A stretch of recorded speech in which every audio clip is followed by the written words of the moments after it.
सभी को जय भीम। तो अभी हम ये तीसरा सत्र है मतलब इस प्रज्ञा पारमिता सूत्र का अभ्यास करने का। तो इसमें हम अभी देखेंगे कि जो अवलोकितेश्वर है, इन्होंने सारिपुत्र को संबोधित करते हुए जो तीसरा स्टेटमेंट किया है उसके बारे में हम देखेंगे। तो स्टेटमेंट देखने के पहले हम एक बात ध्यान में रखना जरूरी है कि स्टेटमेंट भले ही कुछ भी हो, ये सूत्र की भाषा कुछ भी हो, वो एक के बाद में एक गहराई में जाने का एक वो एहसास हमें दिलाने का कोशिश करता है ये सूत्र। मतलब हम और गहराई में कैसे जाए, हमारी जो अंडरस्टैंडिंग है धम्म की वो कैसे हम बढ़ाएं। तो जो मूल बात है, बेसिक बात है, उसी को अलग अलग तरीके से बताने की ये कोशिश कर रहे हैं। तो सबसे पहले बताया है कि पंचस्कंद जो है वो शून्य है, बाद में बताया धर्म शून्य है। तो अभी बता रहे हैं कि शून्यता में धर्म नहीं है। मतलब उसी बात को थोड़ा अलग तरीके से यहाँ पर तीसरा स्टेटमेंट जो है वो है कि जो शून्यता है उसमें धर्म नहीं है। तो ये एक अलग प्रकार का स्टेटमेंट है। तो इसको हमने समझने का ये प्रयत्न करना है कि आखिर ये सब कुछ जो है एक प्रतीत्य समुत्पाद है, एक सिर्फ कंसेप्चुअल तरीका है बात रखने का।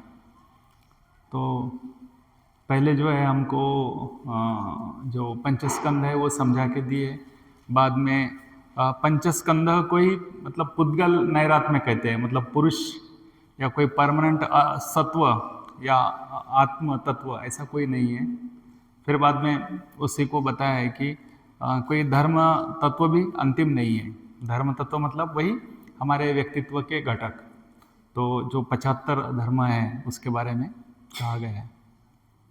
तो हम उसको ऐसा भी कह सकते कि पहला जो घटक है उसको हम संस्कारित शून्यता कहें, दूसरा जो घटक है उसको असंस्कारित शून्यता कहें, और ये तीसरा जो घटक है समझे इसको हम शून्यता कहें या शून्यता कहें।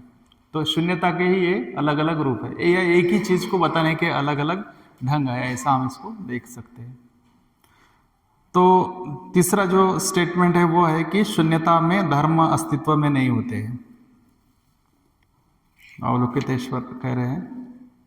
तो इसका मतलब क्या है, जो सत्यता है वो खुले आकाश के जैसे, नीले आकाश के जैसे, जैसे आकाश में बादल आ जाते हैं तो हमारा दृश्य है जो बाधित होता है, हम पूरे आकाश को नहीं देख पाते है ना। लेकिन जब बादल हट जाते हैं तो पूरा आकाश हमें खुला दिखता है। तो सत्यता भी वैसे ही परिशुद्ध है, शून्यता भी जो है उसी तरह से पूरी मतलब भरी हुई मतलब शुद्ध है। लेकिन हमारे मन के जो प्रक्षेपण है उसके ऊपर, हमारे मन के जो भी कुछ तृष्णाएं हैं, इच्छा आकांक्षा, उसकी वजह से उसमें मेघ आते हैं, बादल आ जाते हैं, और जो आकाश की दृश्यमानता है वो खराब होती है। लेकिन वो मेघ को हम बाजू में हटा दे, बादल को बाजू में हटा दिए तो क्या है, हमें क्लियर आकाश दिखाई देता है। तो उस प्रकार से ये तीसरी शून्यता है, इसको हम शून्यता भी कह सकते हैं। और शून्यता शब्द से मुझे हमारी चर्चा में पता चला है कि बहुत सारे लोगों को ऐसा लगता है शून्यता मतलब कुछ तो खोखला, कुछ तो मराठी में जैसे हम पोकड़ कहते हैं, इस प्रकार से किसी चीज़ का एक रिक्त स्थिति, ऐसे लोग सोच रहे, जीरो जैसे सोच रहे। तो ऐसा उसका मतलब नहीं है। तो शून्यता मतलब ऐसी चीज़ नहीं है। तो शून्यता का अर्थ ऐसा है कि डिपेंडेंट अराइजिंग, मतलब शून्यता का अर्थ है कि किसी भी चीज का स्वयं का स्वतंत्र अस्तित्व नहीं है। तो कोई भी चीज, मतलब जो भी कुछ आप इमेजिन कर सकते हैं, चाहे वस्तु है या कोई सजीव है, हर एक जो चीज है उसका स्वयं का स्वतंत्र ऐसा अस्तित्व नहीं है। उसको हम नहीं कह सकते कि ये आखिरी चीज है और ये ऐसी ही है, ऐसा हम नहीं कह सकते। तो उसमें क्या है, वो परिवर्तन आ सकता है, वो किसी चीज के आधारित निर्माण हुई चीज है वो। तो उसके पीछे के जो हमें कारण देखना है, और वही शून्यता हमें मदद करती है। तो शून्यता को हम ऐसा समझ सकते हैं कि जो प्रतीत्य समुत्पाद है उसी का ये प्रतिशब्द है, या उसी को पैरेलल ये शब्द है। और प्रतीत्य समुत्पाद मतलब क्या, ये कारण है, इसके आधार पर ये निर्माण होता है। प्रतीत्य मतलब कारण और समुत्पात मतलब उत्पन्न होना। तो हर एक चीज जो है वो प्रतीत्य समुत्पात है। तो ऐसा हमें देखना है, इस पर हम चर्चा कर सकते हैं। तो इसलिए फिर हृदय सूत्र में आगे कहा गया है कि फिर अविद्या नहीं है, अविद्या का क्षय भी नहीं है, मतलब बुढ़ापा भी नहीं है और मृत्यु भी नहीं है। और बुढ़ापा और मरण ये भी नहीं है, दुख भी नहीं है और दुख का समुदय भी नहीं है, दुख का निरोध भी नहीं है और दुख निरोध करने का मार्ग भी नहीं है, प्राप्ति भी नहीं है, अप्राप्ति भी नहीं है। मतलब ये दिमाग को घुमाने वाला लग सकता है हमें कि ये भी नहीं वो भी नहीं, ये कैसे क्या। ये खाली शब्दों का खेल है। मतलब इसमें से कोई भी एक जोड़ी लेते हैं हम, तो उसका क्या अर्थ है कि कोई भी चीज इसमें से जो है वो ठोस नहीं है, वो चीज किसी ना किसी चीज पर निर्भर है। जैसे इसमें एक उदाहरण के लिए लेते हैं हम कि जरा भी नहीं है, मरण भी नहीं है। जरा मतलब बुढ़ापा, तो बुढ़ापा नहीं है क्योंकि वो किसी चीज पर ऊपर निर्धारित है। मतलब उस चीज को हम समझ लेते हैं तो वो नहीं है, वो खाली एक कल्पना मात्र है। उसी प्रकार से मरण भी नहीं है। आप बोलेंगे ये कैसे क्या बता रहे, लोग तो मरते हैं, हम देखे हैं, ऐसा वैसा आपको लगेगा।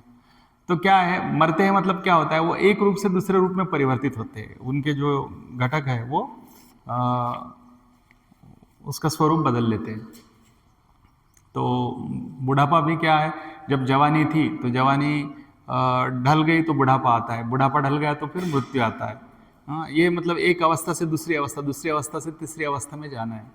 तो अगर ये नहीं तो वो भी नहीं, इस प्रकार से मतलब आप पहला कारण निकाल देंगे तो वो भी निकल जाएगा। समझो जवानी निकाल देंगे तो बुढ़ापा पे निकल जाएगा। मतलब जवानी है करके ही बुढ़ापा आता है, हाँ, और बुढ़ापा है करके ही मृत्यु आता है। हाँ, अगर बुढ़ापा है ही नहीं तो मृत्यु कहाँ से आएगा।